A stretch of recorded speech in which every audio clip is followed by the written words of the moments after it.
And by the way, here's another topic that I believe is directly related to the previous one. Well, not just believe, it actually is. It's connected to the topic of the Arctic and, among other things, to the topic of Greenland. We have noted materials appearing in foreign media in recent days regarding discussions being held by NATO countries about plans to launch a new mission of the alliance under the codename Arctic Sentinel.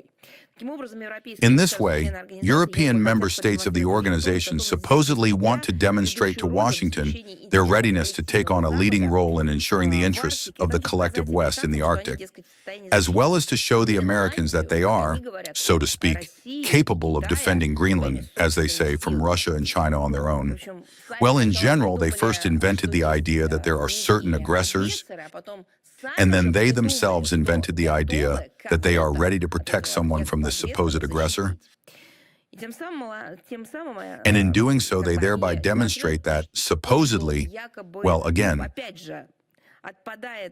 the very necessity for the Trump administration to establish control over the aforementioned island is eliminated. A very, very complex, cunning scheme. In reality, talk on this matter should be viewed as yet another provocation on the part of Western countries, which are trying to plant their own order in this part of the world as well. Let us recall that previously the Arctic zone was distinguished by a high degree of interstate cooperation and an absence of conflict potential. Now, however, through the efforts of NATO states, it has turned into a space of geopolitical competition. To strengthen their positions here, they are, as usual, ready to use military capabilities.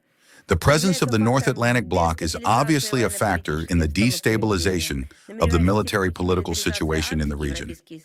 Intending to follow the path of the militarization of the Arctic, European capitals must realize that their attempts to aggravate the situation in high latitudes and create security threats to a full member of the Arctic community, we are talking about, of course, Russia, will have the most serious consequences for them.